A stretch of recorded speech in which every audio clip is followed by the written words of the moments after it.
स्थापना हुई उस समय हिंदू समाज में ऐसे संगठन खड़ा हो, इसी कल्पना से 28 अगस्त 1964 को 29 अगस्त 64 को विश्व हिंदू परिषद की स्थापना हुई।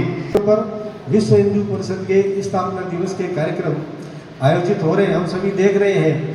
कुछ दिनों से टीवी पर, अखबारों में ऐसे अलग अलग स्थानों के समाचार आ रहे हैं।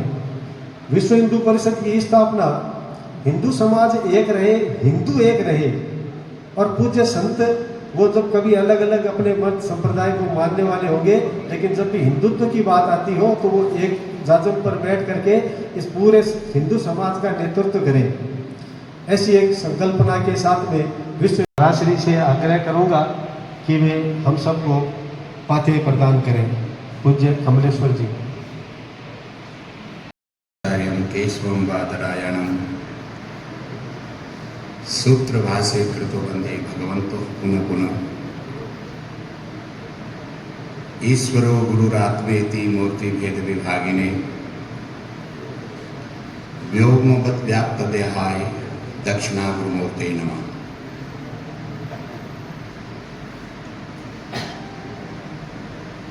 लाटमू की पावन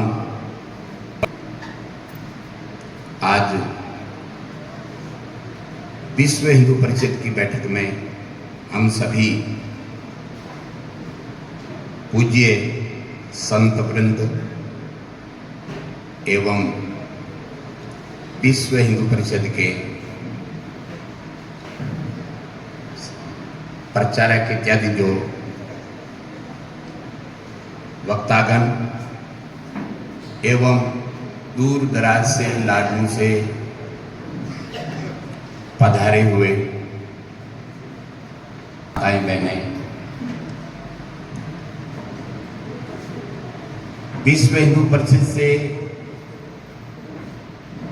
मैं 90 से जुड़ा था। अभी मुझे इसीलिए याद आया कि ये बोर्ड लिखा हुआ कार सेवकों का सम्मान।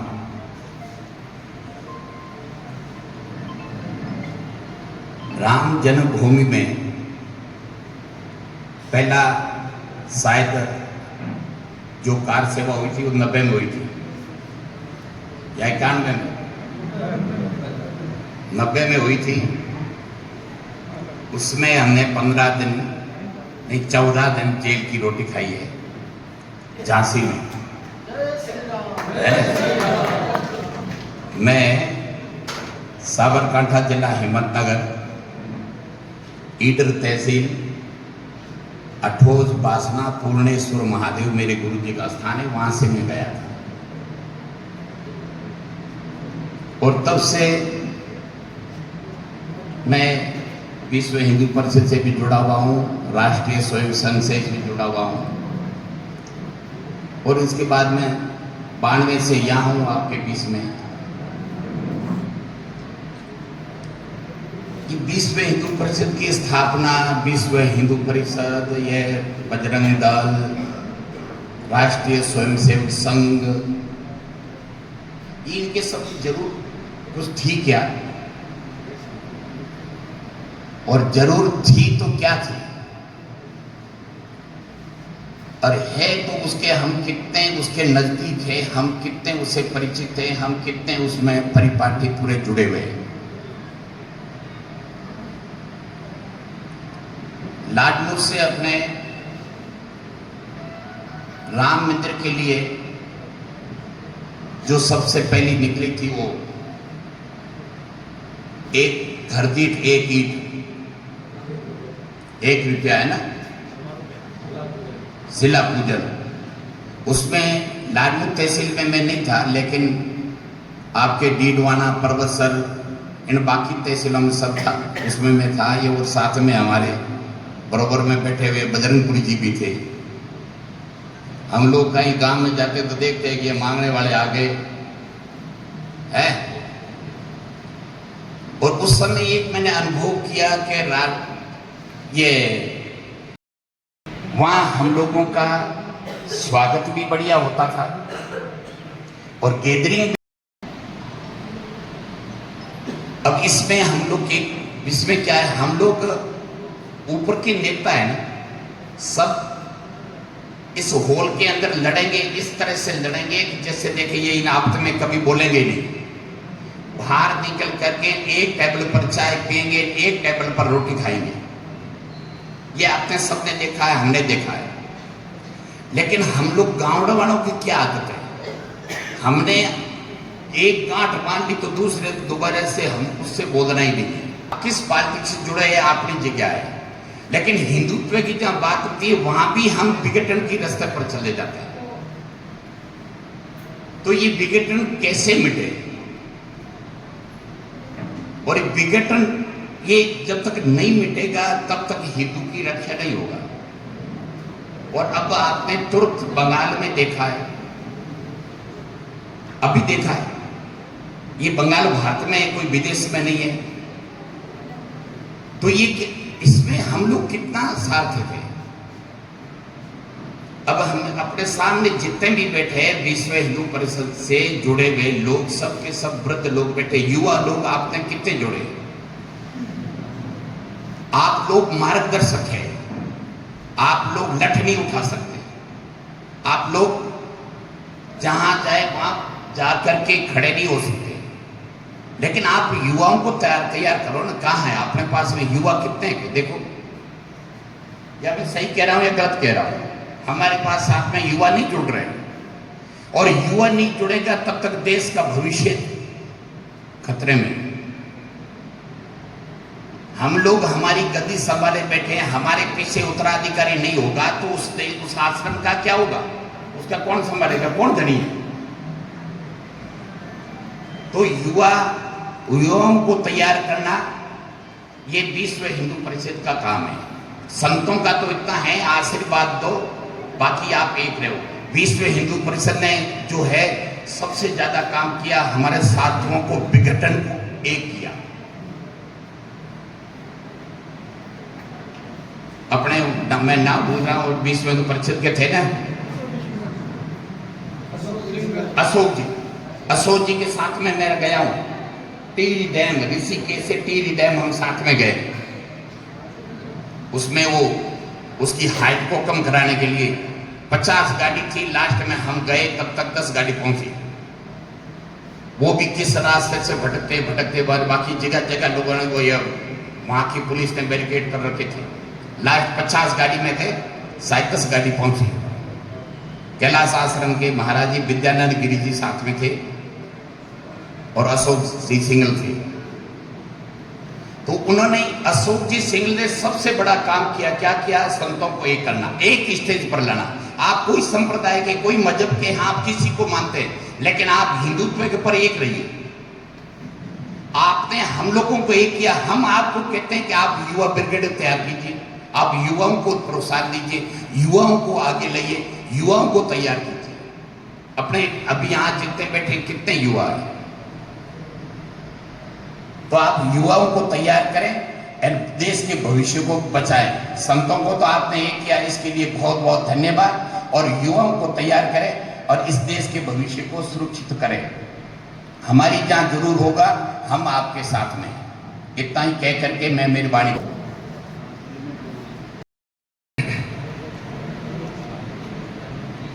एक बार सभी मेरे साथ बड़े मनोयोग से और संपूर्ण शक्ति के साथ भगवान नाम का जयकारा लगाएंगे। जय जय श्री राम, जय श्री राम, जय जय श्री राम, जय श्री राम। विश्व हिंदू परिषद के लाडलो संभाग में आयोजित इस कार्यक्रम में मंच पर विराजमान श्रद्धेय स्वामी जी, बजरंगपुरी जी, परिषद के संगठन मंत्री राजाराम जी एवं अन्य सभी मंचस्थ सम्मानित अतिथियों का लाडलो परिषद की इस सभा में हार्दिक स्वागत है, अभिनंदन है। समुपस्थित सभी सनातनियों को, माताओं बहनों को, सबको प्रणाम करते हुए आज के इस विशेष अवसर पर कम समय में बहुत बात कह दी जाए, ऐसा मेरा प्रयास रहेगा। ये बहुत ही चिंतनीय विषय है। स्वामी जी ने बड़ी सुंदर बात कही, विश्व हिंदू परिषद की आवश्यकता क्यों पड़ी, और उसके लिए तत्कालीन स्थिति समाज जो था वो भी उतना ही जिम्मेदार था जितना आज का समाज जिम्मेदार होता जा रहा है। पहली बात तो हमें ये बात बहुत अच्छे से समझनी जरूरी है, हिंदू है क्या। यदि हम हिंदुत्व को नहीं समझेंगे, हिंदू की परिभाषा को नहीं समझेंगे, तो शायद कदाचित हम गलत रास्ते पर जा सकते हैं, एक अति को छोड़ करके दूसरे अति को अपना सकते हैं। विश्व हिंदू परिषद का विशेष उद्देश्य रहा है और वह रहा सेवा। चिन्मयानंद जी प्रेमपुरी आश्रम मुंबई में, जिन्होंने इस विश्व हिंदू परिषद की एक कल्पना हमारे सामने रखी, उनका प्रथम उद्देश्य था समाज की सेवा, हिंदू की सेवा।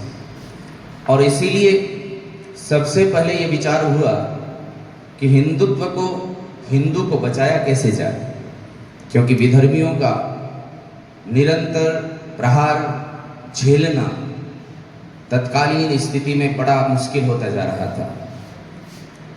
और वैदिक संस्कृति को देखते हुए बहुत सोचना पड़ रहा था कि कहाँ हम वर्ण व्यवस्था में चल रहे थे, और वैदिक संस्कृति का ह्रास होता होता जब पौराणिक काल आया, तब तक आते आते वर्ण व्यवस्था जातियों में बदल गई, और जातियों में जब बदली तो हिंदुत्व कमजोर होता चला गया। सनातन की परिभाषाएं चेंज होने लग गई, हिंदू की परिभाषा परिवर्तित हो गई। जहाँ अयम निजः परो वेति गणना लघुचेतसाम, जिस भाव को लेकर के ये सनातन चल रहा था, वहाँ व्यक्ति छोटे छोटे कुनबों में बट गया, छोटे छोटे ग्रुप्स में विभाजित हो गया, और परिणाम ये हुआ कि हिंदुत्व एक पर्टिकुलर समाज के लिए उपयोग होने लगा, जबकि हिंदू शब्द बड़ा विशाल शब्द है।